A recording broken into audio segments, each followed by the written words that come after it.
œuvre d'or dans la grande pyramide. Beaucoup de fantasmes planent autour de cet antique édifice qui est l'une des 7 merveilles du monde. Chacun d'y projeter ses propres espoirs ou intérêts et donc d'y chercher ce qu'il y veut trouver. Ainsi, les uns postulent-ils que les Égyptiens possédaient des connaissances précises pour avoir réalisé un tel monument encore debout malgré les séismes qui ont rasé la ville du Caire à de multiples reprises. D'autres estiment qu'ils ne pouvaient pas posséder ces connaissances car cela va à l'encontre des théories historiques et évolutionnistes. Nous adopterons ici l'objectivité et tâcherons de mesurer les faits qui sont la réalité. Observation mathématique de la pyramide de Khéops. La pyramide de Khéops a été scrutée et mesurée avec autant de précision que possible par des chercheurs issus de différents domaines depuis le début du 19e siècle. De ces mesures ont découlé plusieurs hypothèses sur la volonté de ces concepteurs d'utiliser quelques éléments mathématiques dans ces proportions. Convention, afin de comparer les différents résultats et d'analyser les intentions des concepteurs, si intention il y a, les mesures sont exprimées en coudées égyptiennes. La pyramide avait ainsi à l'origine une base de 440 coudées et une hauteur de 280 coudées. C'est l'égyptologue William Matthew Flinders Petrie qui, au XIXe siècle, est le premier à avoir attiré l'attention sur l'extraordinaire précision obtenue par les anciens Égyptiens. L'erreur obtenue pour un carré parfait est seulement de 20 cm, seulement 4,4 cm selon Mark Lehner. La hauteur initiale de la pyramide était de 147 mètres. En coudées égyptiennes, on obtient alors côté de 440 coudées, hauteur 280 coudées. Si tout le monde s'accorde sur les dimensions de la Grande Pyramide, 440 coudées sur 280. C'est en revanche sur la valeur précise de la coudée que les avis divergent. On ne connaît pas son origine.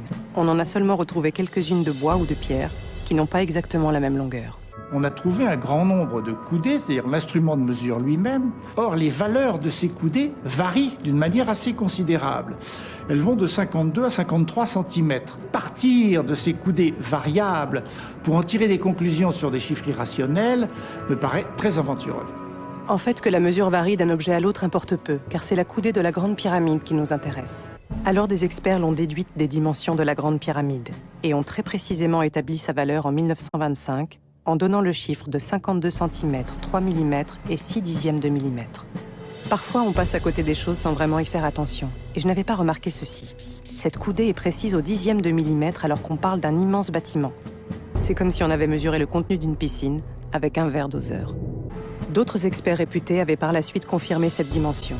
Pour Jean-Philippe Lauer, égyptologue français, elle mesurait 52 cm 35, tout comme pour l'astronome grec Eugène Antoniadi. Jean Kérissel, ingénieur des ponts et chaussées avant de devenir égyptologue, lui donnait 52 cm, 3 mm et 6 dixièmes de millimètre. Et celle-ci peut se déterminer avec précision dans la chambre haute, car elle est faite de granit, un matériau si parfaitement stable dans le temps qu'à notre époque de haute technicité, on l'utilise toujours pour vérifier la précision de pièces délicates. La chambre dite du roi est un magnifique ouvrage de granit de 10,47 m sur 5,23 m, soit 20 coudées sur 10 coudées précisément. Dans Khéops, on peut déduire en mesurant les pièces que la coudée est de 0,5235.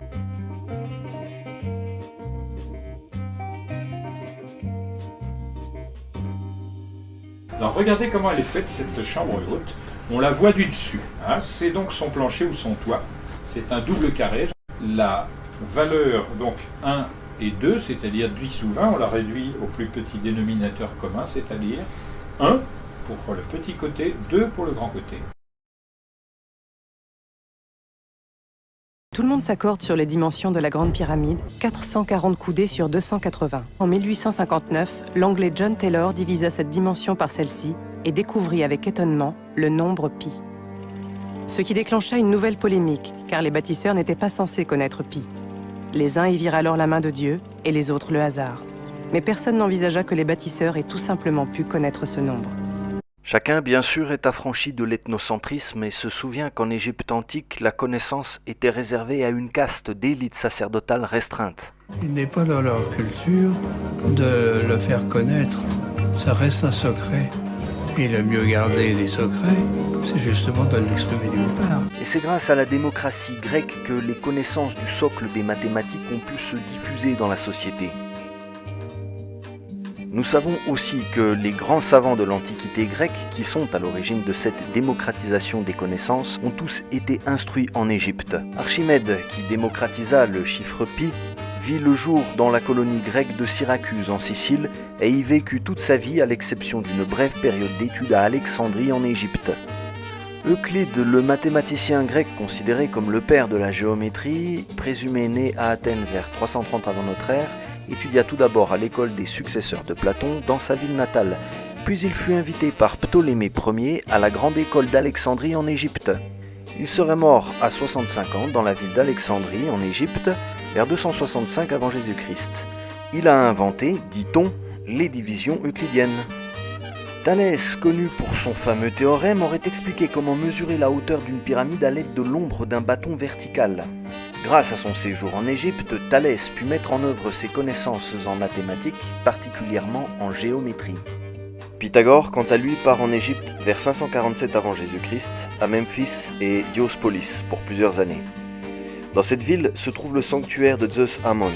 Il est reçu par les prêtres, sous Amasis, pharaon de 568 à 526 avant Jésus-Christ, et connu Polycrate de Samos. Il apprend la langue à Memphis dans un centre d'interprétariat fondé par Psamétique Ier, pharaon, en 663 avant Jésus-Christ. Il étudie la géométrie, l'astronomie des Égyptiens. Il est initié au mystère de Diospolis et à la doctrine de la résurrection d'Osiris. Selon Plutarque, les prêtres lui auraient appliqué sur la cuisse le disque ailé d'Atum Ra, en feuille d'or, ce qui lui valut le surnom de Pythagore chrysomère, à la cuisse d'or. La source des connaissances de Pythagore, Thalès, Euclide ou Archimède. Voici le papyrus du scribe et mathématicien égyptien Ihamessou Ahmes, nommé Papyrus de Rhind, son découvreur occidental.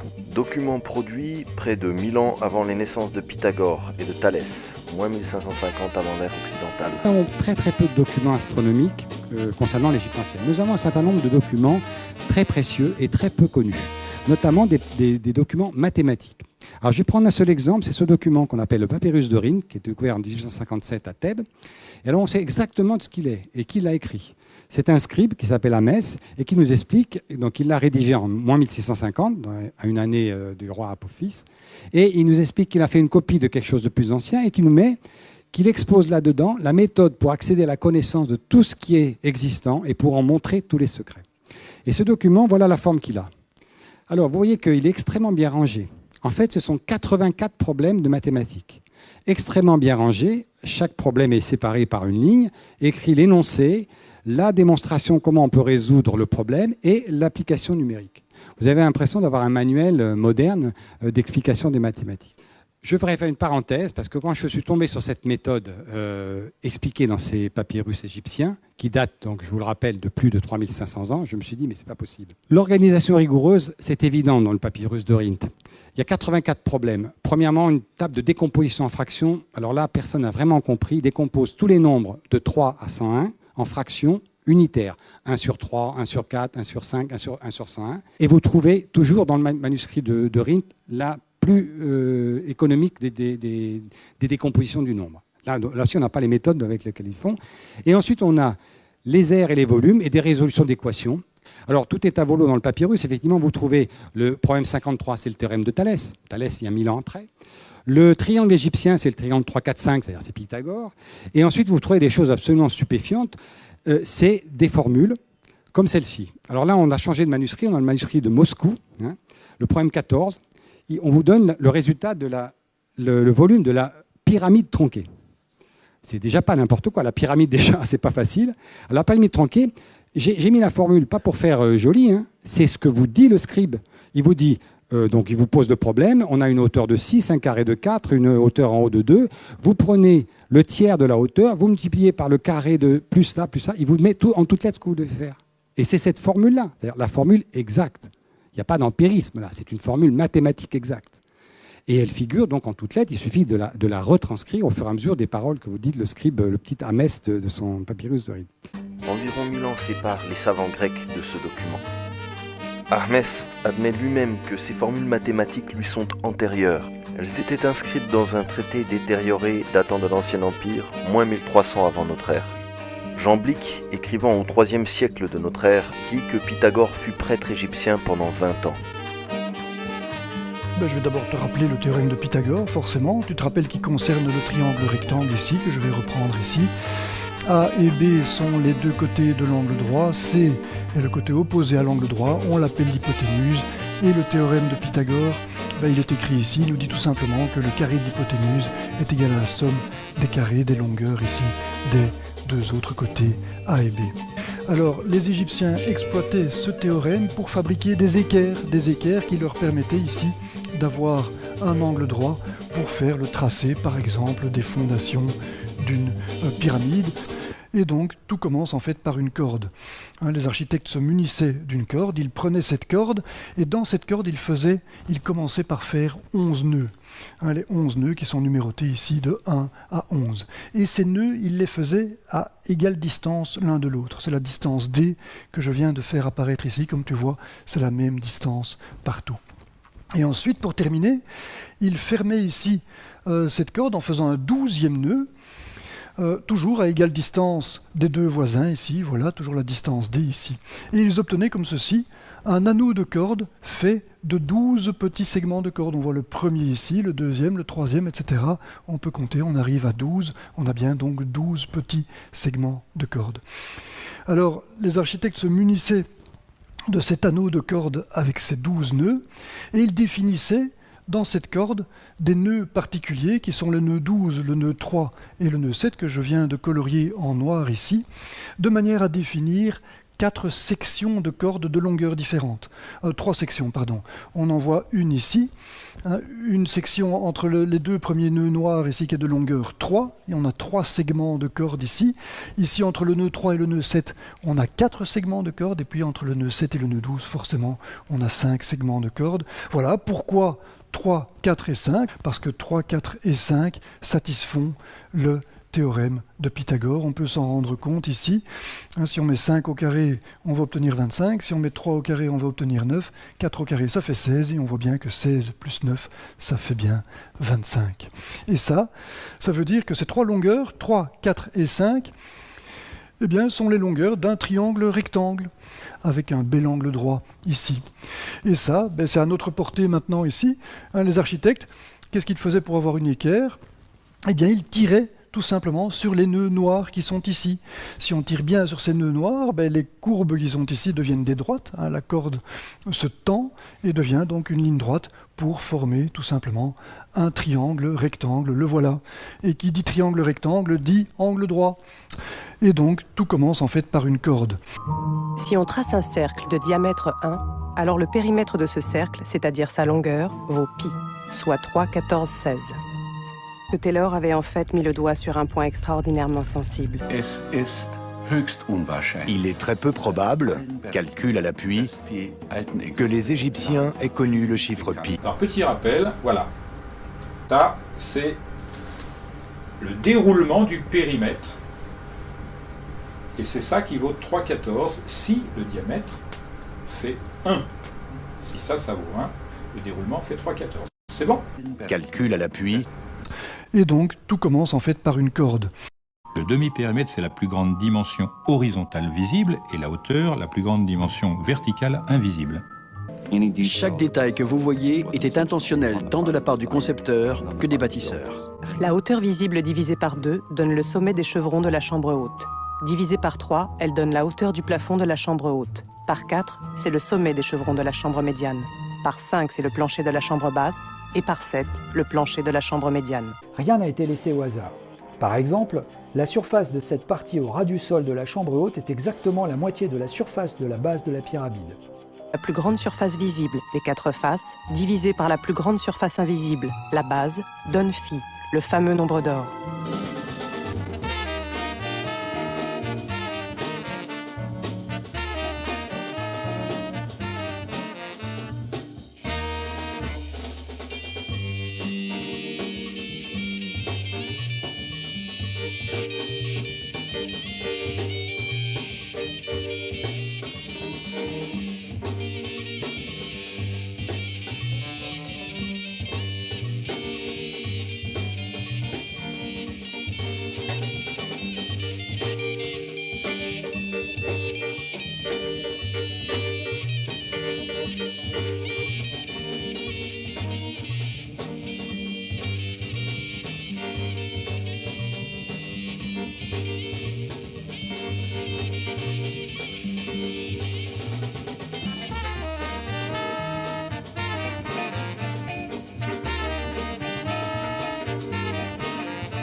J'avais déjà entendu parler du nombre d'or, mais je ne savais pas grand-chose sur le sujet.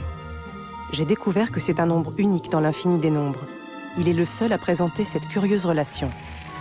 Le nombre d'or plus 1 égale le nombre d'or au carré.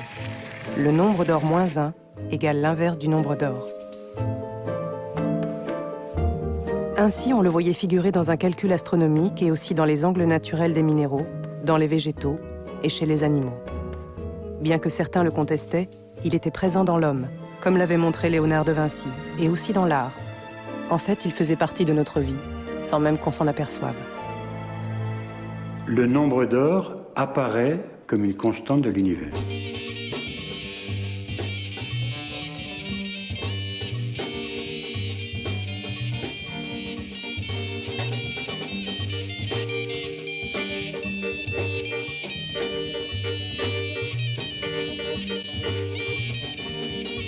Il semble logique que ce nombre ne soit pas un entier mais un irrationnel, laissant ainsi à la nature une marge de manœuvre. Afin que les identités puissent s'exprimer à travers un moule commun, mais que tout n'y soit pas identique. Parfaite imperfection. En prolongeant et recoupant les lignes des côtés des pyramides de Gizeh entre elles, on obtient le rectangle d'or, qui encode les proportions du nombre d'or nommé Phi. Nous tenterons dans un prochain documentaire de mesurer l'omniprésence dans l'univers de ce code matriciel, que nous ne pourrions développer ici sans trop nous éloigner de notre fil conducteur, auquel nous revenons à présent. En divisant le demi-périmètre par la hauteur totale, on trouve le nombre d'or au carré. Donc ceci divisé par la hauteur visible donnait pi, et ceci divisé par la hauteur totale donnait un dérivé du nombre d'or. Et si tout ceci était seulement dû au hasard? C'était impensable, car d'abord cette dimension, qui ne faisait pas partie de la forme de la pyramide, jouait aussi avec le nombre d'or. Et ensuite, c'était aussi le cas avec les dimensions de la chambre haute. En fait, la pyramide visible, la chambre haute et la hauteur totale jouaient avec le nombre d'or ou pi, ce qui pouvait difficilement s'expliquer par le hasard. Si on avait pu croire au hasard avec le nombre pi, ça devenait plus difficile avec deux nombres. Ce que l'on trouve dans le plan au sol de la Grande Pyramide, ce que l'on trouve dans sa coupe, ce que l'on trouve dans son volume, on peut s'attendre à le retrouver dans la forme, le plan, la volume, les diagonales des chambres funéraires. C'est tout à fait normal puisqu'il utilise les mêmes méthodes. Et même si cette dimension-là jouait aussi avec le nombre d'or, il n'y avait rien d'extraordinaire là-dedans. On peut faire des découvertes comme ça surprenantes avec un tabouret de cuisine. S'il est bien proportionné, bien dessiné, il y a fort à penser qu'on trouvera aussi des proportions très intéressantes. Mais ne mettez pas d'intention cachée ni d'interprétation dans ces valeurs arithmétiques et géométriques. On le trouve tellement souvent que la probabilité pour que ça soit dû au hasard est pratiquement nulle. Elle est infinitésimale. Pour moi, très sincèrement, c'est comme si elle était nulle. Il est raisonnable, même pour un mathématicien, c'est-à-dire qui normalement doit pouvoir calculer la probabilité, il est raisonnable de penser que le volume même de cette pyramide-là a été choisi en raison des grandes possibilités de faire apparaître à travers elle le nombre d'or. Jean Leclan avait déjà confié son opinion sur le sujet. Je pense que le nombre d'or a été réalisé par les anciens égyptiens et là aussi, ils ne peuvent pas tomber à tous les coups pile sur la résolution. Une résolution parfaite, par conséquent, il faut bien qu'ils aient cette connaissance. Comme beaucoup de monde préfère juger le porteur du message pour s'épargner l'effort d'en jauger le contenu, voici le CV de Jean Leclan. Né à Paris le 8 août 1920 et mort à Paris le 16 septembre 2011, Jean Leclan est un orientaliste et égyptologue français. Entré à l'école normale sup en 1940, il est agrégé de géographie en 1945. De 1946 à 1948, il est attaché de recherche au CNRS, le Centre national de la recherche scientifique, et chargé de mission auprès des musées nationaux, membre de l'Institut français d'archéologie orientale du Caire de 1948 à 1952. Il est chargé de la création du service des antiquités de l'Éthiopie. En 1953, il est élève diplômé de l'école pratique des hautes études, 5e section. De 1953 à 1963, il est chargé de cours puis professeur en 1955 à l'Université de Strasbourg où il devient la même année docteur ès lettres. De 63 à 79, il est professeur d'égyptologie à la Sorbonne et de 64 à 90, directeur d'études à l'école pratique des hautes études, 5e section. De 79 à 90, il est professeur, puis professeur émérite d'égyptologie au Collège de France. Il est aussi directeur de la mission des experts archéologues en Éthiopie de 52 à 56, de la mission archéologique française de Saqqara depuis 63 et de la mission archéologique française au Soudan. Dans ce cadre, il a effectué de nombreuses fouilles en Égypte, à Karnak, Saqqara et Tanis, au Soudan à Soleb et Sédéinga, en Éthiopie à Aksum. Membre de l'Institut d'Égypte, de la Société nationale des antiquaires de France, de la Society for Nubian Studies et autres instituts prestigieux italiens et allemands. Il est président de la Société française d'égyptologie, du Centre français des études éthiopiennes et de la Société des africanistes. Il est aussi président d'honneur de la Société asiatique et secrétaire général de l'Association internationale des égyptologues. Je pense que le nombre d'or a été réalisé par les anciens égyptiens. Et là aussi, ils ne peuvent pas tomber à tous les coups, pile sur la résolution, une résolution parfaite. Par conséquent, il faut bien qu'ils aient cette connaissance. Je pense que le nombre d'or a été réalisé par les anciens égyptiens. Passant à côté de la célèbre pyramide du Louvre, je me souvenais qu'elle était aux proportions de la Grande Pyramide. Il ne fut pas simple de rencontrer Yomingpei, son architecte, mais j'avais enfin la chance d'interroger le concepteur d'une réplique de la Grande Pyramide. C'est quelque chose qui vient naturellement. Oui, c'est la bonne proportion, c'est la bonne hauteur. Un carré, le centre de ce carré qu'on élevait, et en faisant varier la hauteur de ce point, on pouvait dessiner toutes les pyramides à base carrée. Mais pour tracer la Grande Pyramide, il fallait ajouter un cercle, de la même longueur que le carré. Ça, c'était le rayon du cercle. Et en le relevant comme ceci, on obtenait la hauteur exacte de la Grande Pyramide.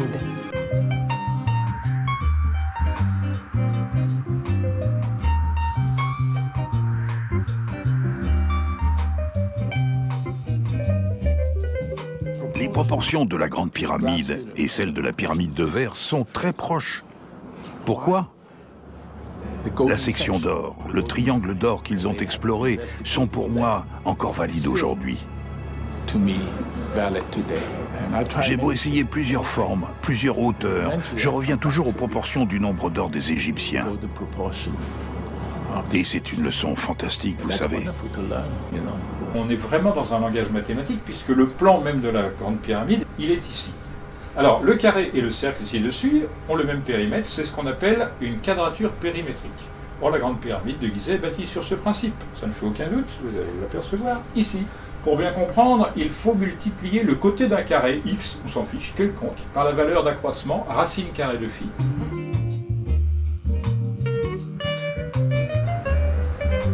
Et on obtient le diamètre d'un cercle. Donc ce côté multiplié par racine carrée de phi égale le diamètre du cercle de même périmètre.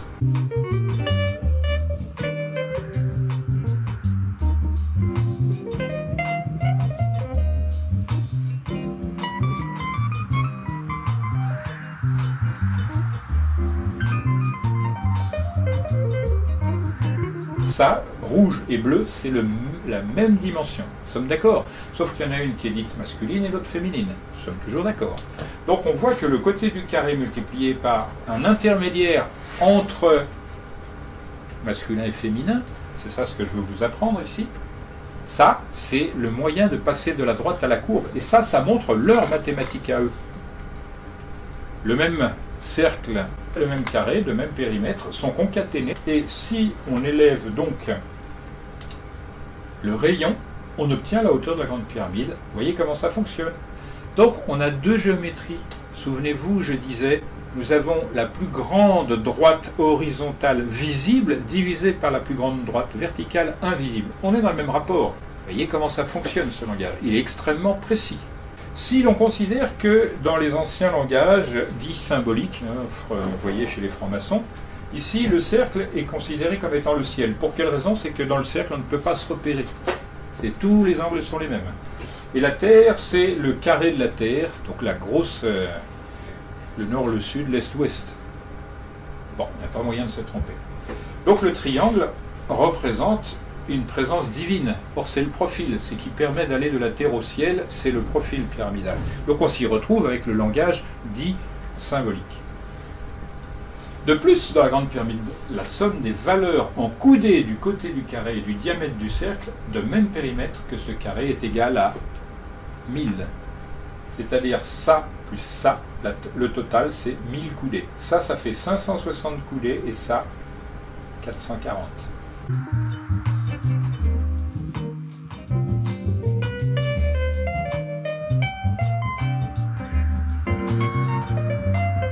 C'est quand même bizarre, hein, ça retombe sur le 1, c'est-à-dire la valeur divine. Donc on a véritablement affaire à un mariage. Côtoyer des architectes m'avait fait découvrir qu'on rencontrait souvent le nombre d'or dans l'architecture de notre passé. Le Parthénon, en Grèce par exemple, construit sur la géométrie du nombre d'or. Puis les cathédrales, sur lesquelles on avait dit tant de choses. On en avait construit près de 200 en 250 ans, mais on n'avait retrouvé aucun plan de construction, ni aucune indication. Étonnant parallèle avec les pyramides et autres constructions de l'Antiquité. Le nombre d'or est également une unité relative dans les pyramides et dans les temples des pyramides. Il n'est jamais évoqué dans les calculs égyptiens et donc improbable. Il n'est pas dans leur culture de le faire connaître. Ça reste un secret. Et le mieux garder des secrets, c'est justement de l'exprimer nulle part. Mais pourquoi un secret ? Elle n'est pas secrète, elle est simplement fermée. La géométrie, qui est la partie sensible des mathématiques, tout comme les mathématiques, sont un langage. Que nul n'entre ici s'il n'est géomètre.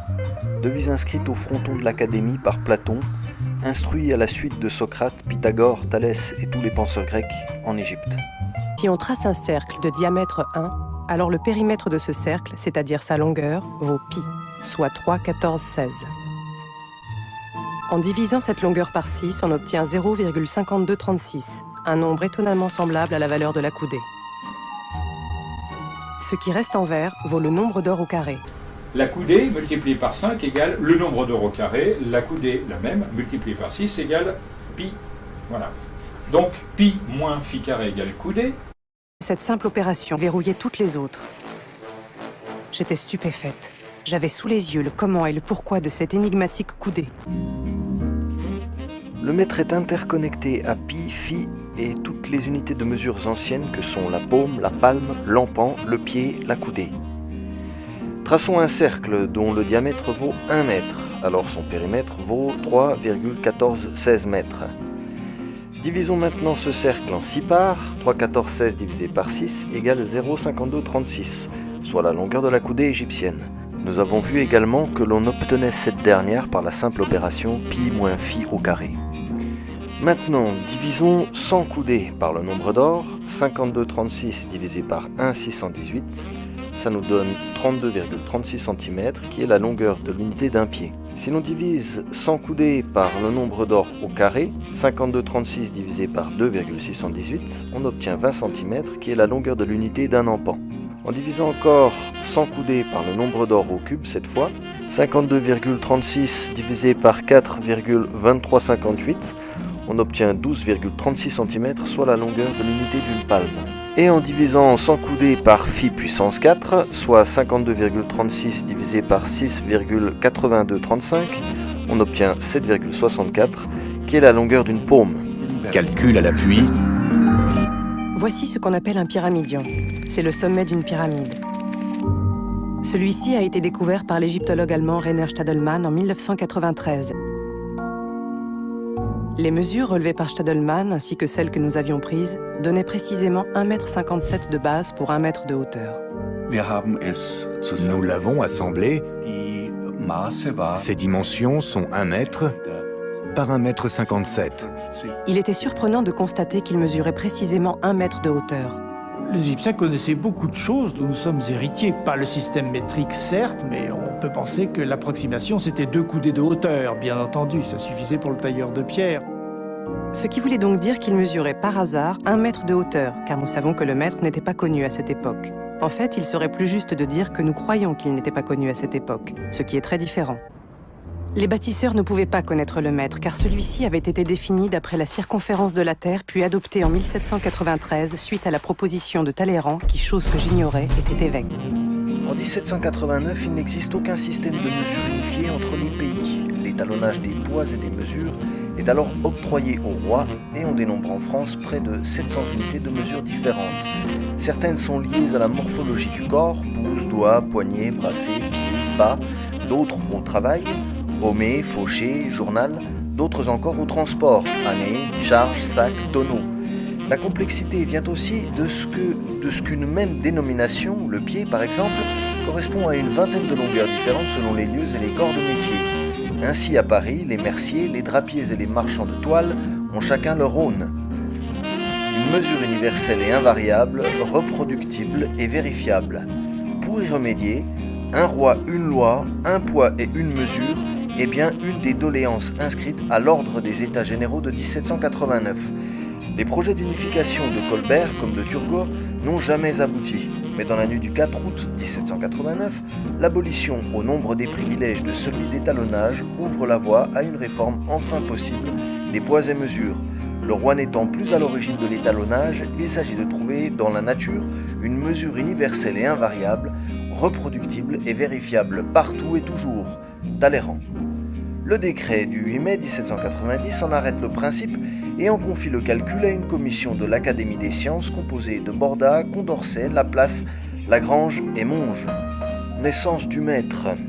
Le 26 mars 1791, le choix du quart du méridien terrestre comme unité universelle et naturelle est fait sur la recommandation de Condorcet et de l'Académie des sciences, car cette mesure ne renferme rien ni d'arbitraire ni de particulier à la situation d'aucun peuple sur le globe.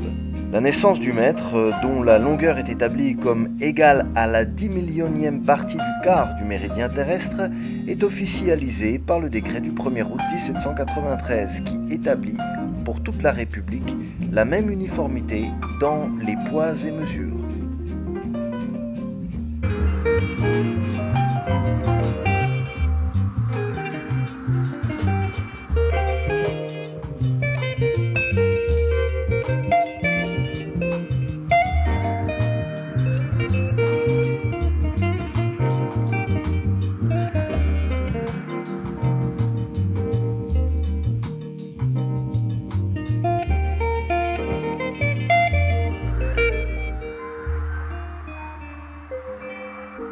Comme le disait Platon, nul n'entre ici s'il n'est géomètre. Qu'est-ce que c'est, géomètre? Métron, c'est mesure, géo, c'est la terre. Voici ce qu'on appelle un pyramidion. Ses dimensions sont 1 mètre par 1 mètre 57. Non seulement il indiquait le mètre, puisqu'il mesurait précisément 1 mètre de haut, mais en plus il donnait la valeur de pi en mètre, car 1 mètre 57 plus 1 mètre 57 égale 3 mètres 14 égale pi en mètre. Calcul à l'appui. Ce pyramidion était une maquette de la Grande Pyramide. Ça, c'était le rayon du cercle. Et en le relevant comme ceci, on obtenait la hauteur exacte de la Grande Pyramide.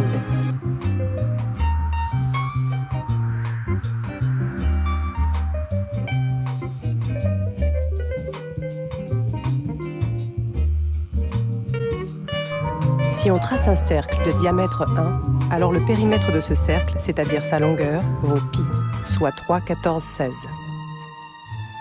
En divisant cette longueur par 6, on obtient 0,5236. Cette dimension valait 1, sans unité de mesure, donc ça pouvait être ce qu'on voulait. Mais si on disait que ce 1 était 1 mètre, alors on obtenait la valeur précise de la coudée en mètres. Il me fallut un peu de temps pour réaliser ce que ça voulait dire, mais cela semblait incontournable.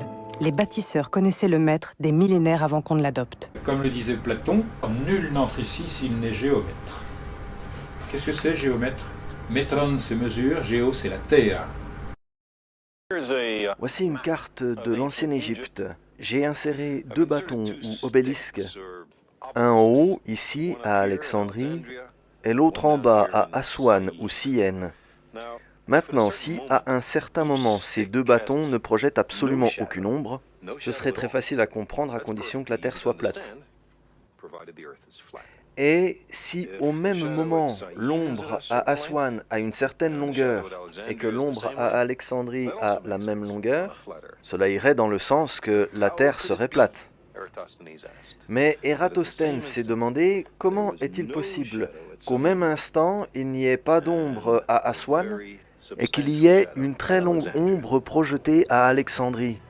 La seule réponse était que la surface de la Terre fut incurvée. Non seulement cela, mais plus grande sera la courbure et plus importante sera la différence de longueur entre les ombres. Le Soleil est tellement éloigné que ses rayons sont parallèles lorsqu'ils atteignent la surface de la Terre.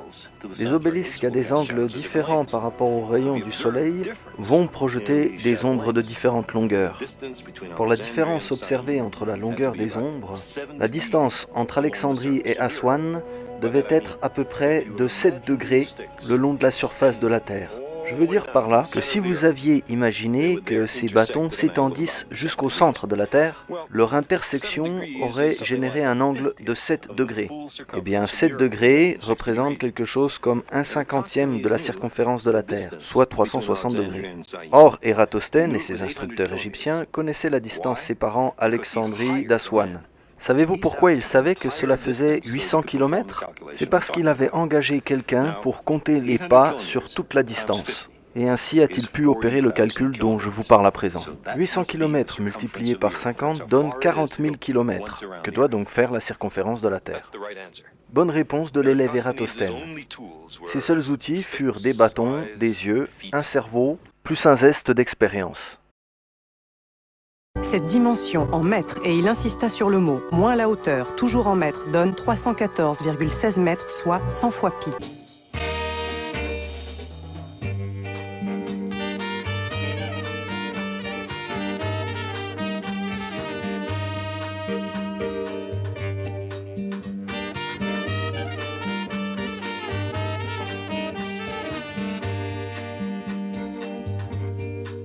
Demi-périmètre divisé par hauteur et demi-périmètre moins hauteur égale le même terme, l'un en proportion et l'autre en valeur métrologique, en hectomètres. Donc on a deux systèmes de référence qui parlent un langage particulier, celui de pi.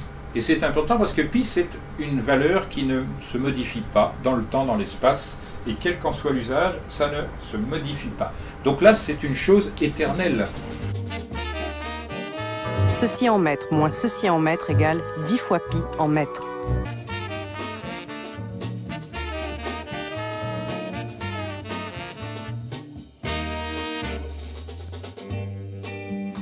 Ceci en mètres plus ceci en mètres égale 100 fois le nombre d'or au carré en mètres.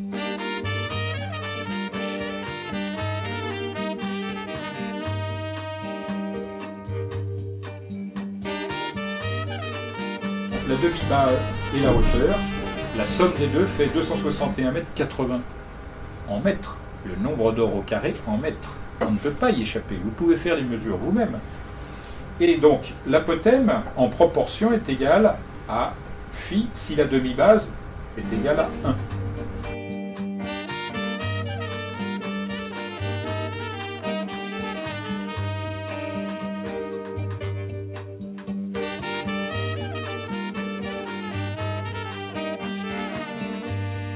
La demi-base, ici, si elle vaut 1, ça vaudra 1,618. Ça marche ?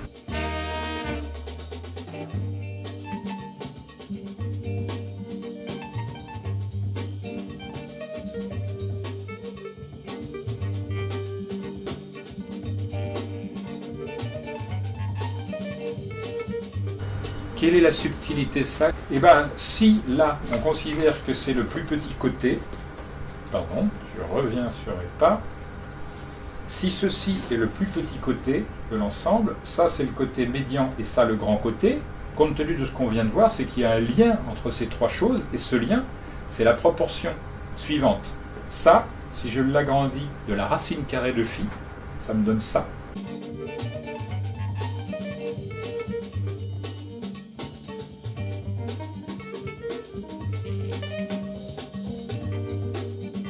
Et si j'agrandis ça de la racine carrée de phi, ça me donne ça.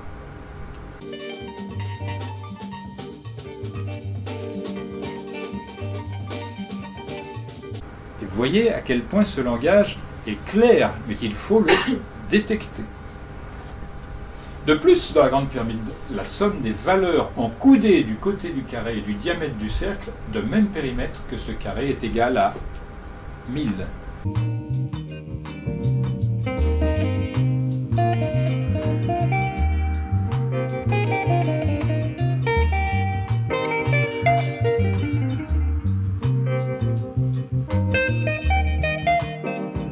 La différence des valeurs du côté du carré et du diamètre du cercle, ici.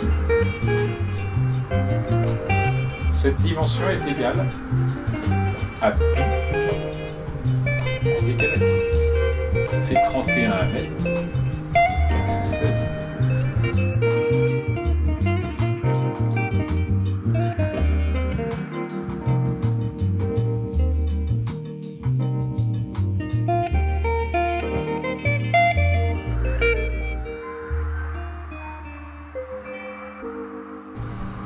Vous connaissez d'autres figures qui proposent cette petite plaisanterie? Moi pas.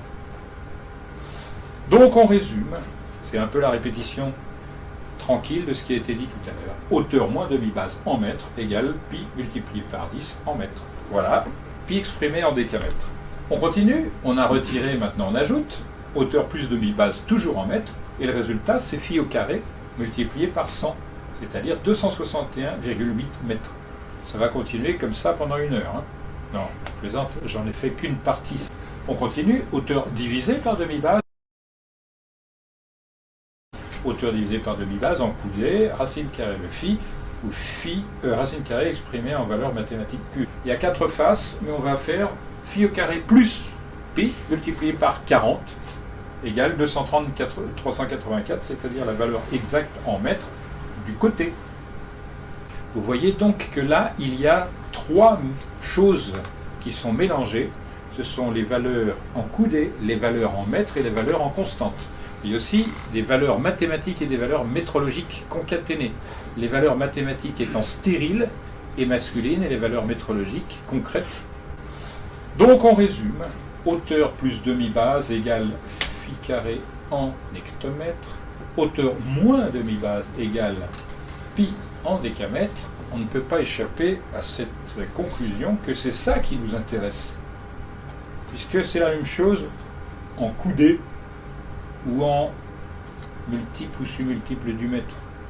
C'est bien ça, on attire notre attention sur ces choses-là.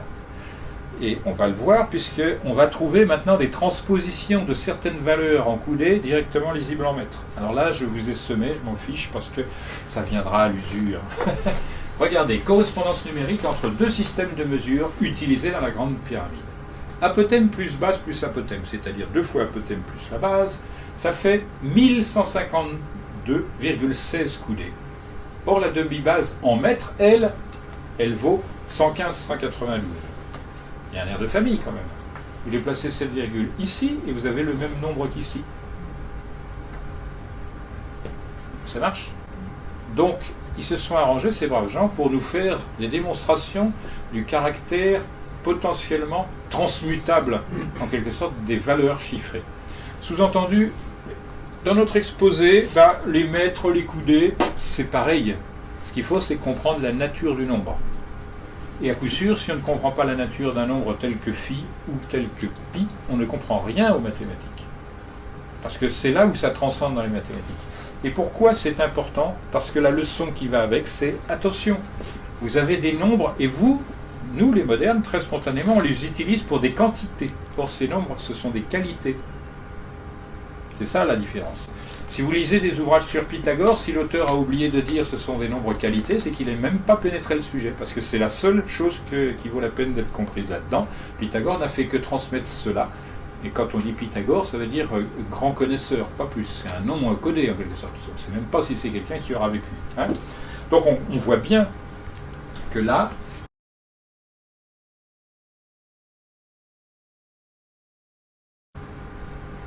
donc, ces manières de faire, c'est-à-dire de parler surtout des nombres et non pas de leurs valeurs mathématiques ou métrologiques ou absolues, c'est ça ce qui nous est enseigné. Hauteur visible, c'est-à-dire cette partie-là, 280 coudées. hauteur totale 336. Vous allez voir que le rapport entre ces deux valeurs est très intéressant, parce que si on divise la hauteur totale par 56, on trouve pi. Et la hauteur visible par 56 toujours, on trouve phi au carré, alors que la différence entre ces deux valeurs, comme on le voit ici, c'est 56 coudées, et que le rapport hauteur visible sur hauteur totale égale 5/6, qui est le même rapport qu'entre phi au carré et pi. Donc on nous fait valoir cette fois-ci 56, c'est valable dans tous les domaines, qu'on le trouve 5/6, 56, voilà, le rapport c'est ça qui importe, c'est le rapport. Donc on reprend ça, hauteur visible divisée par 56 égale pi en mètres, hauteur totale 56 égale phi carré en mètres. Et le rapport, on voit que des nombres sont utilisés comme des référents dans différents domaines. Ça aussi, c'est une de leurs méthodologies.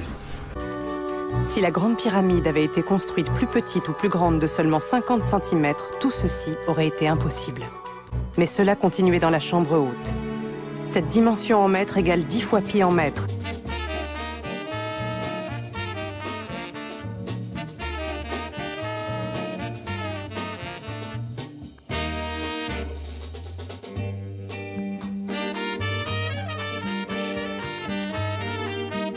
Moins celle-ci égale 10 fois le nombre d'or au carré en mètres.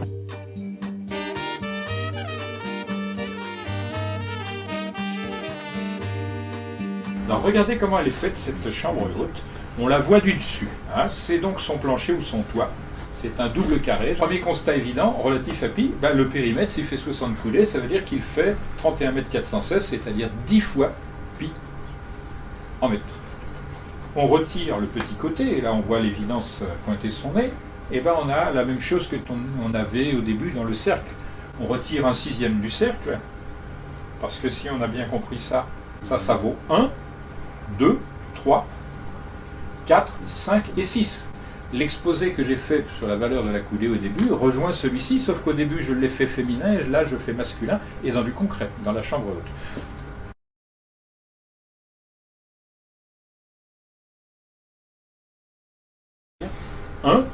Pour le petit côté, 2 pour le grand côté. Maintenant, la racine carrée, c'est la racine carrée de 5, c'est-à-dire le carré de 1 plus le carré de 2. Racine carrée de 5, c'est ça, c'est 2,236. Racine carrée de 5 égale le nombre d'or plus son inverse. Et là, la totalité de la démonstration tient là-dedans. Voilà, c'est encore pire dans la notation algébrique, ils mettent racine carrée de 5 plus 1 divisé par 2. Ce qui veut dire nombre d'or plus inverse du nombre d'or, plus 1 divisé par 2 égale nombre d'or. Bravo! Mais enfin, maintenant, pour faire la hauteur, ils ne se sont pas trop cassés la tête. Ils ont pris la diagonale, coupée en deux, et relevé. La demi-diagonale. Donc c'est 2,236 divisé par 2. Mais ce qu'on constate, c'est ça. C'est que lorsqu'on tire un triangle comme ceci, donc le petit côté, diagonale, le grand côté, et la ligne transverse, ça fait un triangle dit diophantien de valeur 3, 4, 5. Ce qui est intéressant, c'est le triangle sur lequel est construite la deuxième grande pyramide, celle de Képhren, la pyramide médiane. Et ses particularités, c'est que la somme 5 et 4, 9 et 3, 12, c'est relatif à quoi quand il y a 12? Vous entendez, zodiaque. Donc, périmètre du triangle, celui-ci, voilà, bleu, c'est pi en décamètre. Périmètre du rectangle, on l'a vu, c'est ça. Rapport surface triangle rectangle, 3 quarts. C'est-à-dire ça, c'est 3 quarts de la surface de ça. Étonnant, hein, cette particularité. Ça a continué. Vous voyez là le monde de la transposition. On a vu qu'on est en coudée, en mètres, en valeur absolue, etc. Mais là, on passe directement, on multiplie des nombres entiers, 2, 3, 4 et 5 par la valeur d'une constante universelle. Et on trouve les valeurs directement en mètres ou en coudée. Ça va, c'est tranquille. 2 fois phi carré en mètres, 3 fois phi carré en mètres, 4 fois phi carré, 5. 2 plus 3 plus 4 plus 5, 5 et 4, 9 et 3, 12 et 2, 14. Pourquoi 14 ici? C'était la valeur du déplacement vers la gauche, vers l'est, de la porte d'entrée. L'unique entrée-sortie de la Grande Pyramide est décalée d'environ 7,35 m vers l'est par rapport à l'axe de la face nord, c'est-à-dire l'apothème nord. Et ça, c'est 7,35, c'est environ 14 coudées.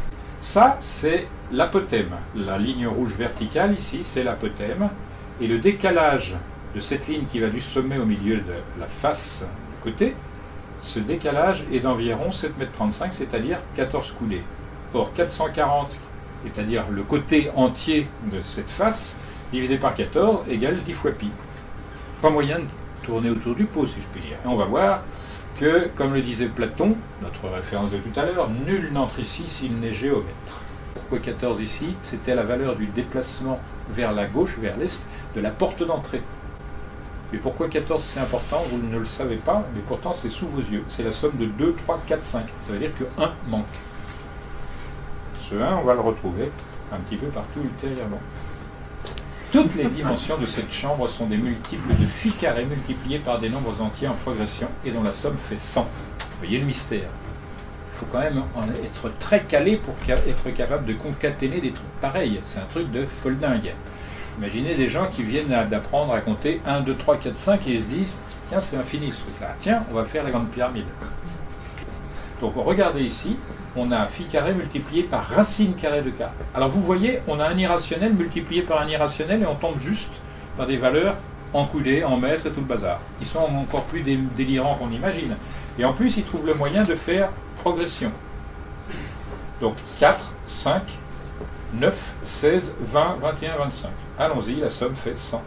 C'est-à-dire le 1 de tout à l'heure. Vous vous souvenez? Donc on voit que le lien, il existe, mais dans un langage très spécifique.